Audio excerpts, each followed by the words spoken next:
welcome to the Yes to Life show on UK Health Radio. I'm Robin Daly, and as well as hosting the show, I'm the founder of Yes to Life, the UK's integrative cancer care charity, advocating for the adoption of integrative care for those with cancer, a broad, holistic approach that seeks to address the needs that arise from every aspect of the experience of cancer. Increasingly, one of the sources of support that's proving to be very helpful is coaching by specialist cancer coaches. Emma Sabin is someone with her own extraordinary story to tell in relation to cancer, who's now trained to support others as a cancer coach. Welcome to the Yes to Life show, Emma. Hi, Robin. Thank you for having me. It's a delight to have you here. You're one of the species of cancer specialists who, not that long ago, were a rarity, but are becoming much more numerous now, which is a great thing, I think, as they're fulfilling a great need. Yeah. And what I'm talking about is cancer coaches. So I'm going to want to go on to talk in detail about cancer coaching today. But first, I'd like to hear a little bit more about you. You're one of those people who get described as an extraordinary survivor, as it's now many years. Is it a decade, I think, more than? A decade? Yeah, it's a decade, just over. Since you got a late-stage diagnosis of breast cancer. So I wonder if you take us back to that diagnosis and tell us about the emotional journey you went through that took you from being a victim of cancer to someone who, in your own words, could see cancer as the catalyst that taught me how to truly take care of myself and helped me realize that life was only worth living if I fully embraced being me. So that was a journey. So, yeah, tell all. So, yes, it was a decade ago. I was 39. I was about 6 days away from being 40. And I found a lump on my left breast one morning, getting ready for work, just putting body lotion on. Luckily, I had an appointment with the doctor the next day, funnily enough, for something that I thought could be a problem. It turned out to be a cyst on my hip. I was going in to have that looked at. And when she saw the lump on my breast, she basically said, yeah, let's get you seen pretty quickly. I was really lucky in that I had private healthcare. I was able to see a specialist that day. And literally, I think it was 5 days later, I found out I had late stage breast cancer and it had moved into my lymph nodes. And my life just crumbled. I was trying to have a baby at the time. Literally had been trying for a couple of months and decided at that late stage in my life, the irony, I'd been holding off. I was a sales director in the corporate world, living a very fast lifestyle. I look back now, I can see all the reasons why I got cancer. None of them genetic.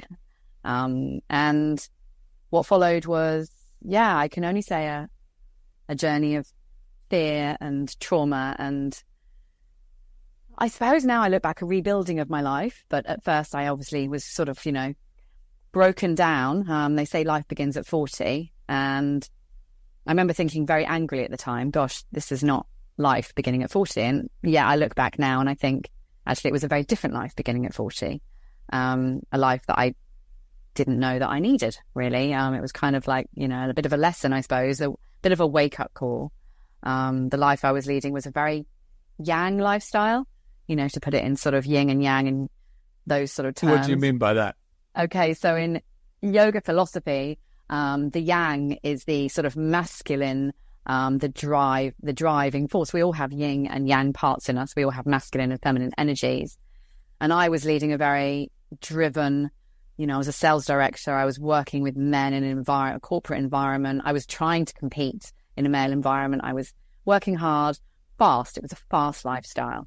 And I wasn't really looking after myself. I mean, I was looking after myself, but I wasn't calm. I wasn't, I didn't have the yin aspect. Mm-hmm. And the yin is where it's almost like rest and digest, I suppose. It's almost like the feminine. It's very nurturing. And so, my yang lifestyle turned into a very yin lifestyle.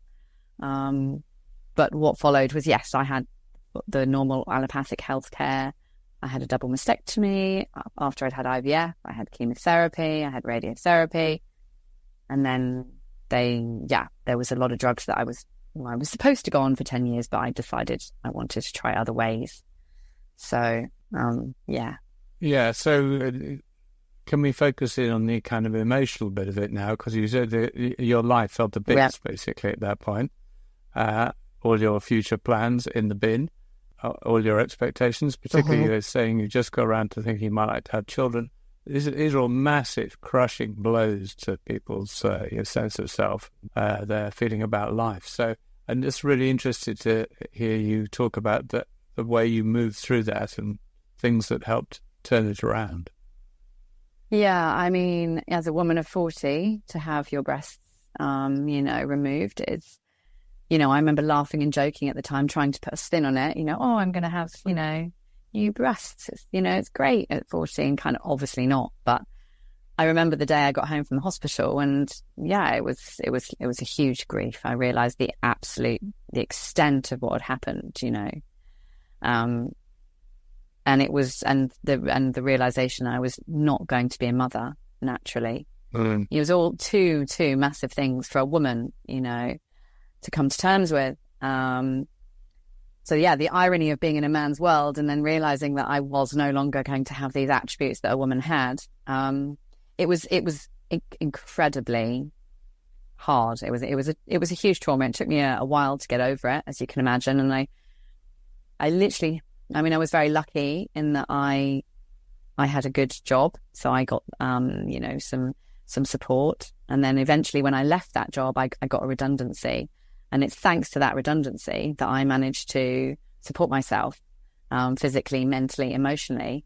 And I got myself a counsellor. I used all of the sort of, there were coaching groups. I basically talked to people that supported me. I was very, very lucky in that I met people on the way that I needed. And somehow I found the strength to get through something that we do, don't we? The human resolve, it's amazing. We will continue to survive.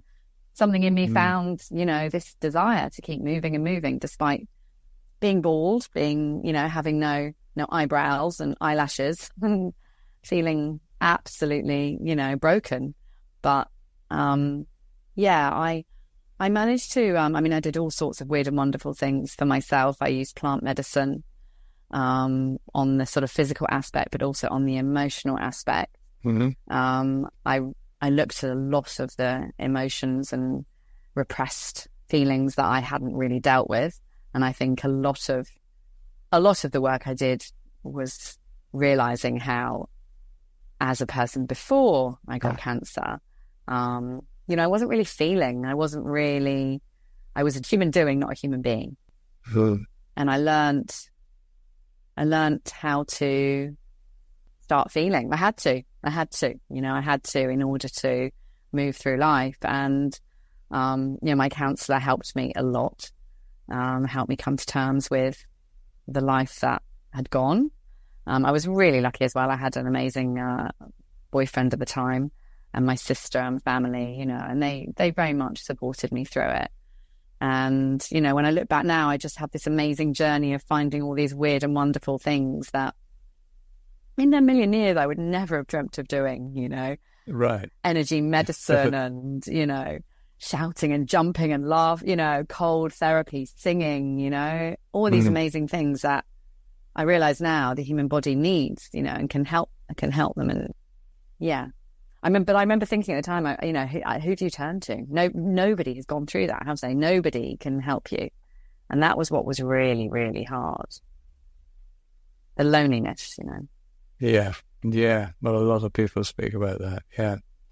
So, interestingly, you say you found all sorts of help in all sorts of shapes and forms. And the startling thing, of course, is the result.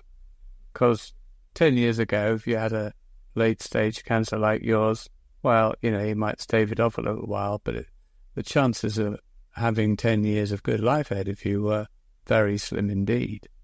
So I assume that you attribute your good results to at least some of those weird and wonderful things that you did. Oh, yeah. I look back and I think, what was it? And do you know, I think holistic health is everything, isn't it? You don't get cancer because you ate a Mars bar, and you don't get well because you ate an apple. Mm-hmm. You know, I got sick because my life, you know, cancer was telling me something was wrong with my life. Right. You know, I had an imbalance in my body, whether that was the physical aspect or the emotional aspect, the environmental aspect.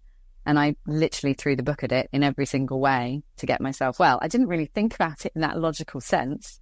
I literally went along as we do in life. You know, something came into my life. You know, I met a doctor who taught me about light, and I learned about circadian rhythm and putting my feet on the ground and grounding and getting cold every day and watching the sunrise. That massively had a big effect on my physical health. It also had a massive effect on my emotional health.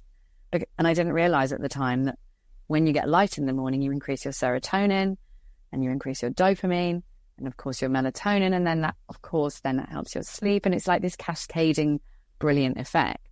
And so as my physical health improved, so my emotional health improved. And of course, the spiritual health, you know, that also, and you end up having a reason for living and the whole thing. It's one big picture, isn't it? Well, we talk about it conveniently in these different boxes, just as a way of talking about it, really. But you're right. It's seamless, really, and everything affects everything else. And you know, you talk about your state of mind got better because you looked after your body better and everything, but of course it works the other way as well. And you know, it's a complete process going on in all dimensions at once. Something we're unlikely to ever work out properly what's going on, but we definitely, just that understanding that it is such a whole picture, I think, is a great thing in itself, because you know, you didn't obviously put any limits on what it was you thought was included and not included.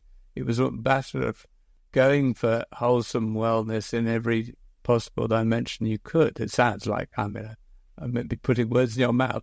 Yeah. And it's that it's true. whole approach, which, if you like, that's what conventional medicine doesn't do. It's very limited in that way. It just takes one part of the whole picture and does lots of useful stuff, but just in that one area. Therefore, people who just rely on that one area are falling short. Really, that would be our view as Yes to Life. We're saying, look, it's a much bigger picture than that, and this is a massive opportunity to question all the things that led you to this place of having cancer, and reevaluate them, and possibly set out in a completely different direction. Yeah, very much so. I mean, I remember walking into a natural health shop with my local one, and this lady was stood there and she said, "Oh, you had breast cancer?" Oh, and she handed me this book, you know, and the book was about the energy in the body and the emotions associated with the different parts of the body. I remember thinking, oh my Lord, what is this, you know?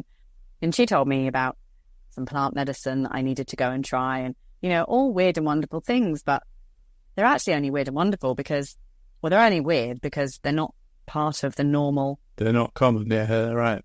Yeah. Whereas, you know, if you look back at traditional society, that's how they use medicine, you know, and and so I feel very blessed because, you know, it was a hard journey, but I learned a lot. I learned so much, and I worked with so many amazing people, doctors and healers, and just learned so many amazing things about the human body and the human, you know, what we are capable of. And I love seeing how we can survive, you know. It's amazing. I mean, yeah, I've at this point met so many people who should have died, and they're having their best life, as they would say. You know, it's just they're living so well, and it's a testament to what we're capable of when we set our mind to it. Very much so. UK Health Radio, the station that makes you feel good.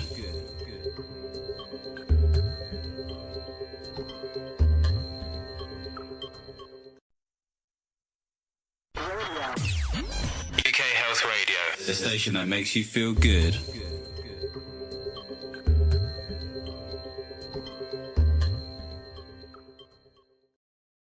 So somewhere along the way, you bumped into the Radical Remission Project. Yeah. So quite a few listeners will be at least somewhat familiar with Radical Remission, probably through the book. but not all. So I wonder if you could tell us about the project, what its aims are and what its achievements are so far.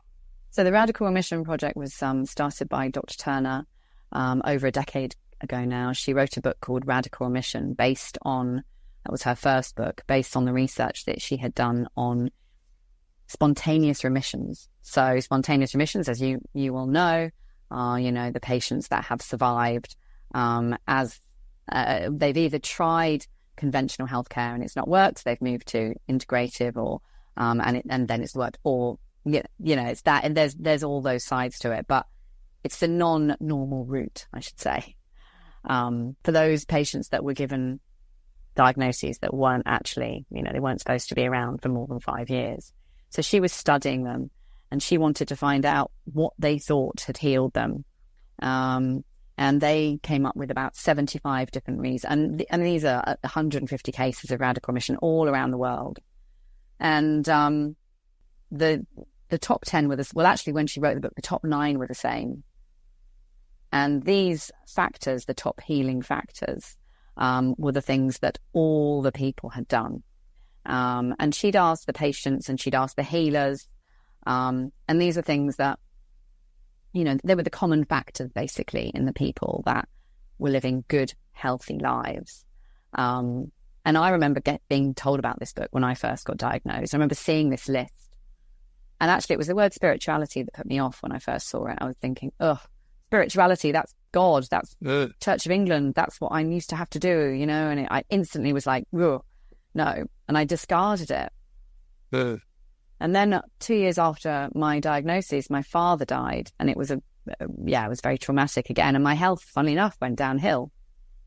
And it just goes to show what the emotional impact has. And I I ended up going away into Portugal to get over my father's death. And in one day, radical remission came up 3 times, and I was like, oh, God, I'm going to have to look at this book. So I remember vividly sitting on a beach and Googling what the factors were. Yeah. And I remember looking at them and thinking, I've done them. Oh my gosh, this is amazing. And, I had. I'd done all, they're now 10, because Dr. Turner she's actually realised when she went back, she's added exercise into one of those as to one of the healing factors. The patients at the time hadn't referred to it as exercise because it wasn't going to the gym and it wasn't playing tennis, but they were moving. There was movement. Yeah. So Dr. Turner, she's written a second book called Radical Hope. And she basically shares amazing positive stories about people around the world who have healed, and have been told they shouldn't be alive. They were told, these are the stories we don't hear about, the stories that you just don't hear about when you've been diagnosed. You don't hear about the person who was told they've got 6 months to live and they're still here 20 years later. And so she's it's an amazing project, amazing. And I've been working with her now for the last year or so. And it just, for me, what I find really interesting about radical remission is out of the 10 factors, only 3 are physical. Which, speaks volumes, doesn't it? And goes back to what we said. It does speak volumes. You're absolutely right. It's by far the most striking thing about it is that, when the whole focus of treating cancer is on the physical, and yet the things that these people ascribe as being the most important, that, it's by far the minority of the things that are actually physical. Yep. Those are right. Exercise, change of diet, and supplements. That's correct. Right? Yeah, that's right. Yeah, and everything else is much more esoteric, really. Really, and they're really things that, most people would think, well, that's nice, but is it that important? No. But actually, these prove to be really important things like intuition and things. Which, I think Kelly's really highlighted just what an important navigational tool intuition is in finding a way through this amazing maze of possibilities you can engage in order to get well. How do you ever know which is the right way? You can't possibly read enough papers to sort of work it out or anything else. No. There isn't a tool to do it other than your intuition. No. But surprisingly, your intuition is very good. You must have used it. Yeah, I mean, if you told me 10 years ago my intuition was going to be used, I'd be like, oh my goodness, I don't trust it. I never thought. Yeah, right. And even now I sometimes, my head takes over instead of my heart or my gut or whatever. But, it's my intuition that I think got me here today. Right. And I mean, that's what I love about the book is it talks, everyone's different. And I think that's the thing. We're all, what's right for me is not right for you. What's right for, we all have different paths in life. And that's the same with cancer. The way to healing isn't the same for absolutely everyone, and that really comes across in the book, for instance, even with the nutrition, that's the first place people go to, isn't it? What should I eat? Absolutely. What should I eat? Yeah, that's the first. Yeah. And I remember being absolutely, I went vegan and I was vegetarian and I was paleo. And actually now I do eat meat, but I make sure I eat grass-fed meat and I actually do better on it. But that's what's right for me, and that's where I am 10 years later, and that's the thing. It's, we all have our own journey, don't we? And it's really hard. It's a really scary journey. It is. Yeah. And that's why having some sort of guidance, these radical, the healing factors, it can kind of focus your mind a little bit and think, okay, am I getting enough social support? Am I, do I have enough time on my own? Do I have enough quiet time? It's just a little reminder, isn't it? Yeah, it opens up questions you might not ask. Yeah.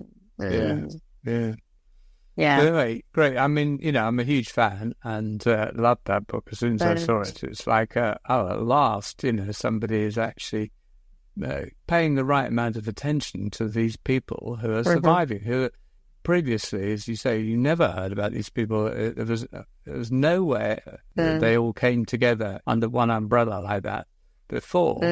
And for you to even evaluate sort of, well, how consistent is it? How many are there? Or anything else. It was just like, if you got really lucky, you heard one story of somebody or another, which, you had to hang your hope on. But now it's like, okay, so lots of other people can do this. What about me? Yeah, it's just, I love the marriage of science and almost, the hippie world. I don't want to give it that name, but that's how it's known. I remember right at the beginning, we were getting some wood and the wood chopper came in with his wife into the house and his wife came in and said, "You're not having chemo, are you?" And I was like, well, of course I'm having chemo, why would I even not do that? I remember thinking, well, I've got some colloidal silver. You need to look at this. You need to look at this. And I remember thinking, wow, that's really insane is not the word, but I was really gobsmacked, Yeah. And now, of course, here I am 10 years later, and I would never say to someone, don't have chemo, but I would say, have you considered all of these things as well? Yes. And would you do all these things, And I love that, what Dr. Turner's done is she's made it normal, like you say, it's science. There's the case studies, there's the scientific information with these stories of normal people who, had never heard of anything like that. And they, I feel very, very, it's just so positive. And I buy the book for anyone who's been diagnosed because they need positivity, It's they right need at that. the top of the list. Of books for people who are newly diagnosed. Yeah. And that thing you were talking about, which is to do with how it was back then, you're not doing chemo, are you? I think, we've all moved on since then. It's still around, that kind of us and them war going on. The other side's going to kill you kind of approach. Yeah. But there is actually now some middle ground. Yes. And it's that middle ground has been, Kelly Turner's one of the people who's helped to build that middle ground. Yeah. By, as you say, making these completely different approaches to well-being kind of, people know about it, they understand it. And in its wake has come the science to back it up as well, of course. Yeah. People are researching, well, why do these things work? And it's great, and of course the middle ground is where the people with cancer live, getting shot at from both sides. And so, the more that the practitioners move into that middle space and all help the patients with whatever they have to offer, the better. Yeah. Anyway, so you got involved with Radical Remission. Can you tell us about that? What does that mean, getting involved? What have you done?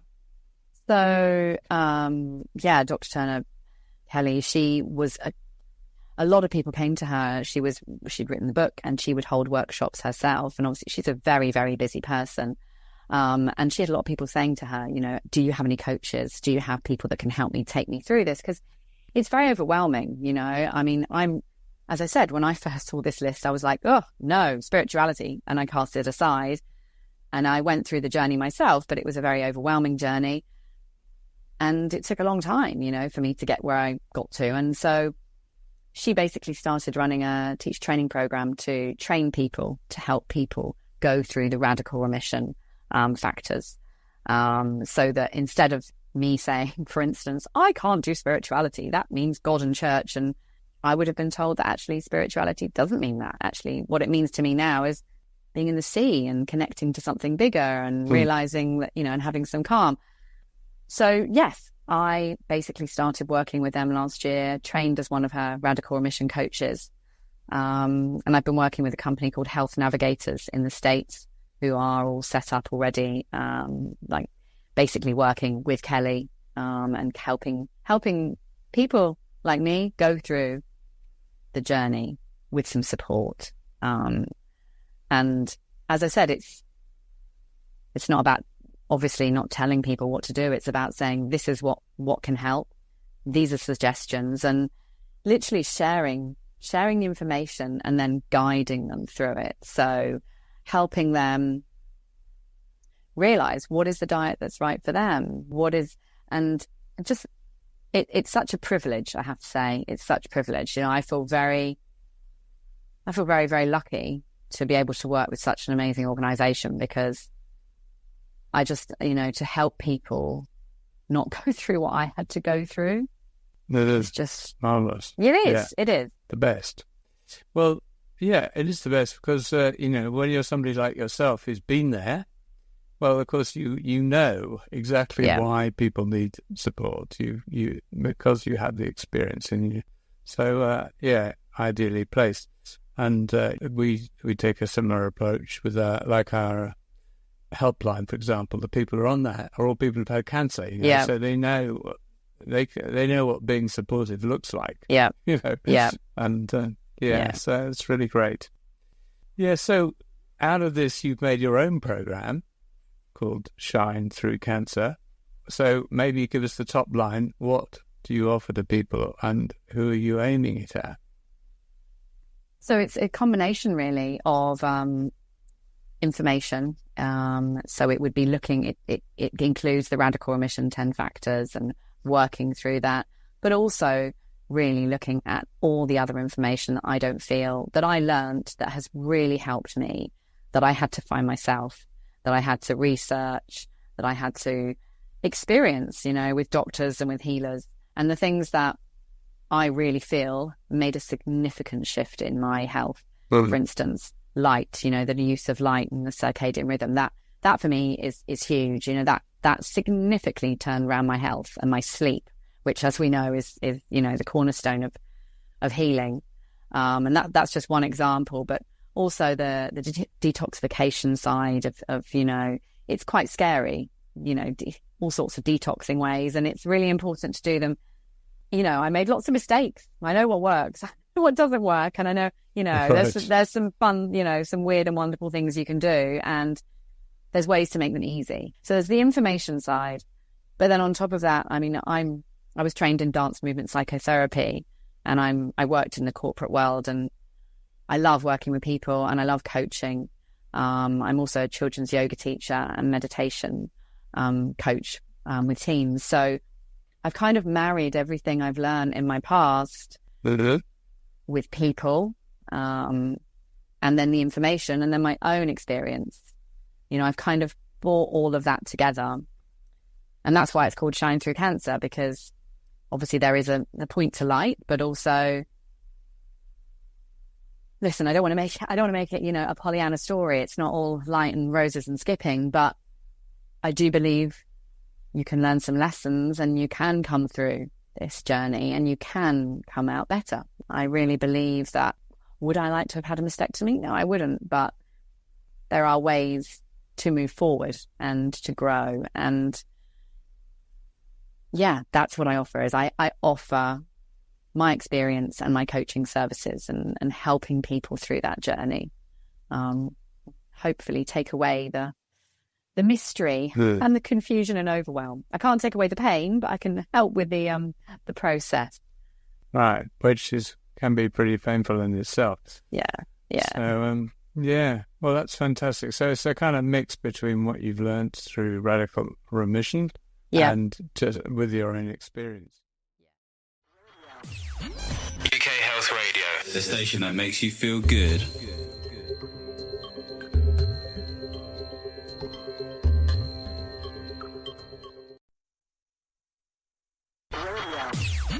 UK Health Radio, the station that makes you feel good.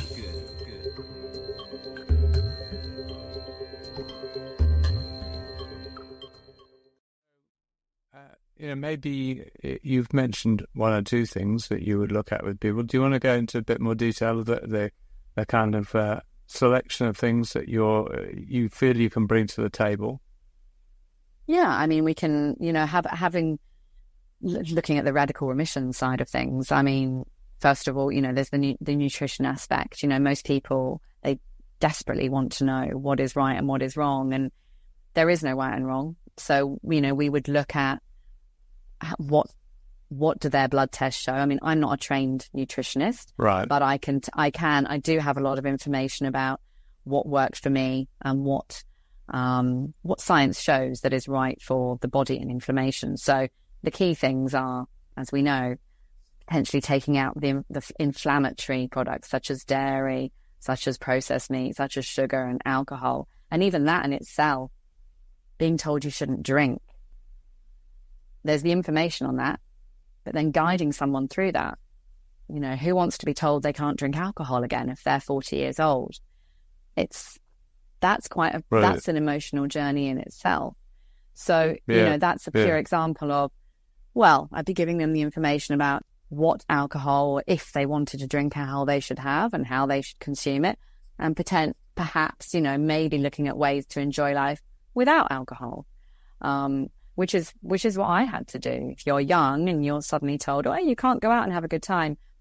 And let's face it, we have a big drinking culture. We do.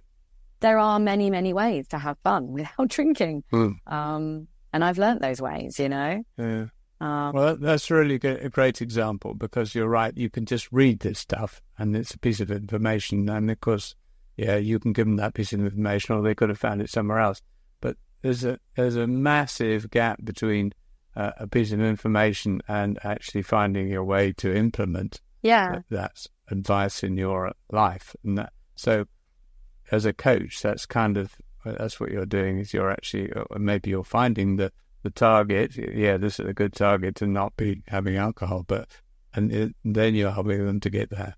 Yeah, and it's just finding what's that path, what's right for them. I occasionally do have an alcoholic drink now because I'm 10 years on, and actually the joy it gives me to say yes to the occasional Campari actually outweighs the negative side. So for me, that works, but that's, 4 or 5 times a year, and that's my journey. Right. And it's just, everything has to be made right for them. For instance, one of the factors is having a strong reason for living. Well, a lot of people would say, well, my strong reason for living, is I have a family, I have children. Well, I don't have children. I've had to come to terms with not being a mum. And so some people might turn around and say, well, I have no reason for living. I don't have children. That's tough, and so it's about helping someone navigate their way into, what does life look like? What does life look like? Who am I after cancer? What makes me happy? What gives me joy? Because we know joy is a massive medicine, massive, massive medicine. And, even just really thinking what made me happy as a child, a lot of people forget, I love dance, and I realized I wasn't dancing enough as an adult. And that the joy it brings for me to dance, and for me to be silly, and for me to be a child and to act like a child, it's as good as 1,000,000 turmeric shots, I think. Right. I really do, that the positive emotions. And so, my work is really finding out about the person, finding out about what fears they have, what are they, you know, where do they feel they need to move forward or they want to move forward, and just bringing the joy back in their life and bringing some balance and taking the fear away. Because for me, cancer was all about fear, understandably. And ironically, I mean, when I've been abroad and I've talked about cancer, you know, you hear a lot about, you know, it's just an imbalance in the body. You know, they talk about it very lightly. You just have to sort of, you know, start doing this again, and, you know, you rebalance your body and get it back into the healthy. I mean, it's not as simple as that, obviously. It sounds very glib, but there's you know, I think taking away that fear and just thinking, okay, I just need to bring myself back into balance with me. And also, I'm a massive, massive believer in bringing ourselves back into working with the earth. So back to the circadian rhythm, back to connecting. You know, I was shocked when I learned how disconnected I was. I was rarely out, rarely had my feet on the ground, rarely had the right light around me. And so I teach people how to reconnect and how to use the earth to increase their health. Well, I think that's something which has gone from the wild and wacky to being almost mainstream thanks to COVID. I mean, you know, people have realised that you could sit in a little flat on the fourth story and go bonkers, or you could get out in nature. And, you know, I think, and people had the time, many people, to do it as well. They had the time to go for walks in the country and things, and really experience firsthand the benefit of those things. So, I think it's quite stunning how quickly that's moved into feeling normal. Yes. That the human beings need that stuff. A little while ago, nobody even thought about it. And of course, it was completely crackpot, you know, to live your whole life in sort of concrete and artificial light and treated air and all this stuff, and think that was okay for a human body. This one doctor that really moved my health forward, he told me about light, but he gave me these rules, you know. One of them was to get cold every day. And so, just we all know about, you know, having a cold shower now, don't we, and the benefits of that. But when I first started doing it, I was like, oh gosh, but I realized it did actually make me happy. And so there was another example of using the physical aspect. You know, it increased my serotonin. And he would suggest to me, you know, I'm always telling my clients there's so many things you can do to make these harder things easy. For instance, if you're having a cold shower and you don't want to stand under it because it's hard, you can put a song on. I always put Mr. Blue Sky. And I that's, you know, I think it's 5 minutes or 5 to 6 minutes. And I sing that whilst I'm in the shower, or if I'm in a bath, or if I'm in the sea. And apparently that increases your vagal tone, which calms your vagus, you know, uses your vagus nerve and calms your nervous system. But it distracts you, you know, from the cold. And so, there's another really quick example of how you can make it easy and fun.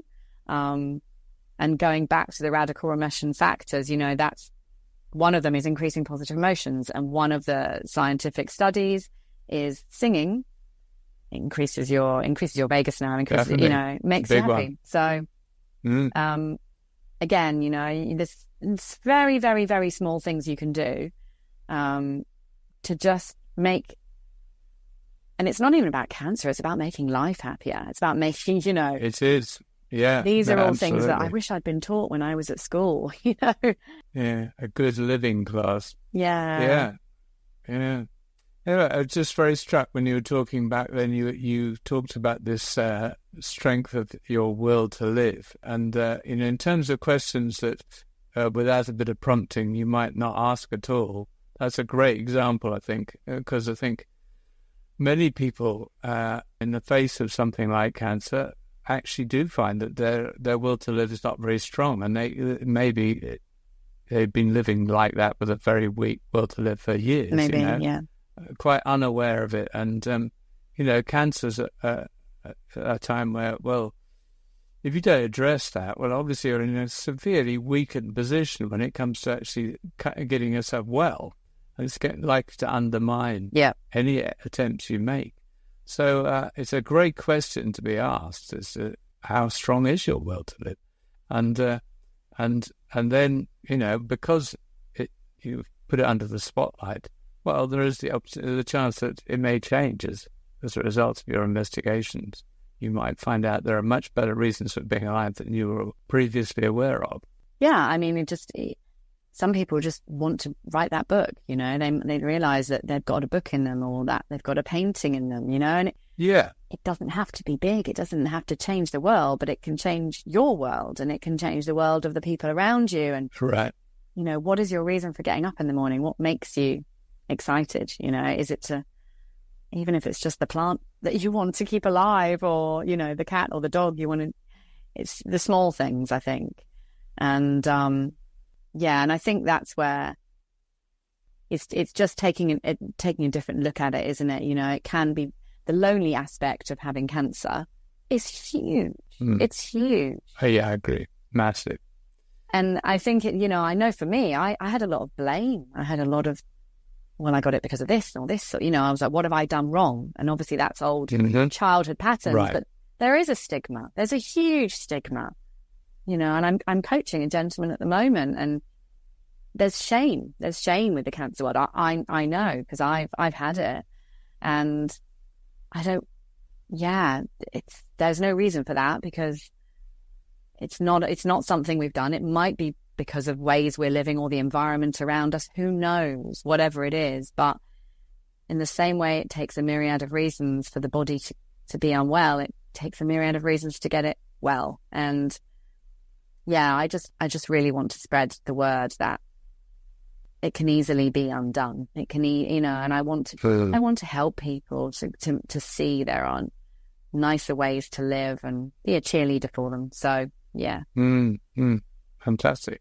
So, look, we've only got a few minutes left, but I'd like to come back to the major issue, which you said is a major issue for you, but I think, it's a very common major issue, which is the fear aspect. This is the biggest thing that comes up when your plans for the future, what's going to happen in your life, all the rest of it is suddenly put in the bin, and you're faced with total uncertainty, a sort of ongoing uncertainty of stumbling from one scan to the next, and then, all the procedures you go through that never bring the certainty, they only bring the next question, and and what it's like to move through that, and what moving through that can look like, and what can be at the other side.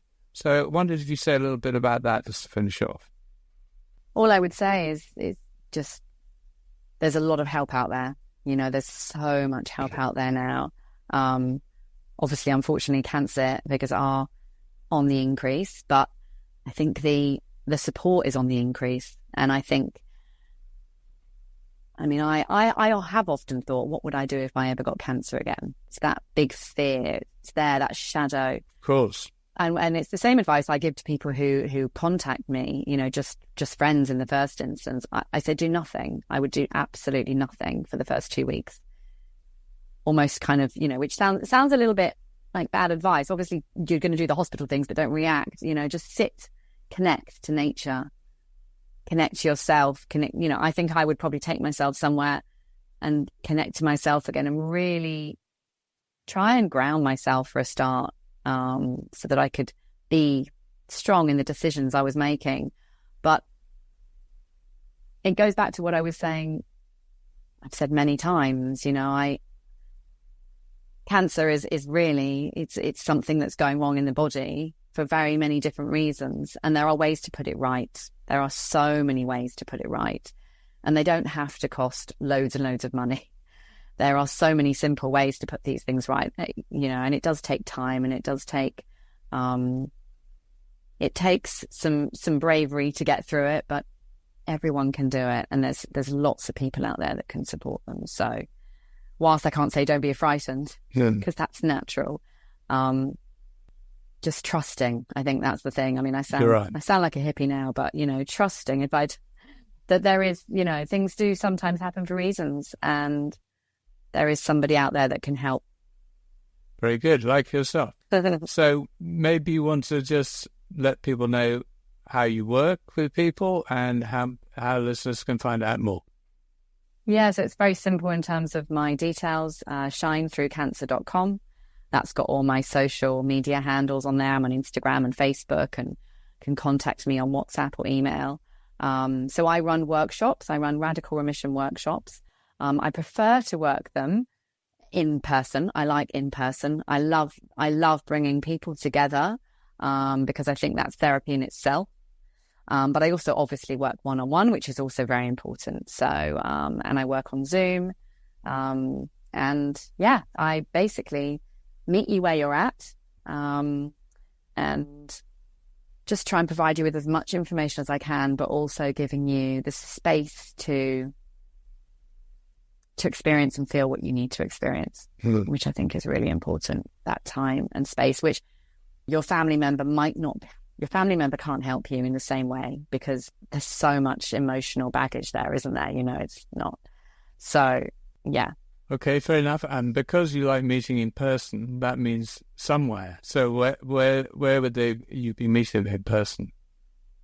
Well, I work in London. I actually also live in Ibiza half of the time. I actually moved to Ibiza for my health reasons. I actually moved there for some sunlight. But yes, I'm in London. And yeah, I mean, I don't work as much in person as I'd like to, but that's my goal. Okay. I would like to work more with people. Yeah. Because I think that's healing in itself. I agree. Yeah. Can't beat it.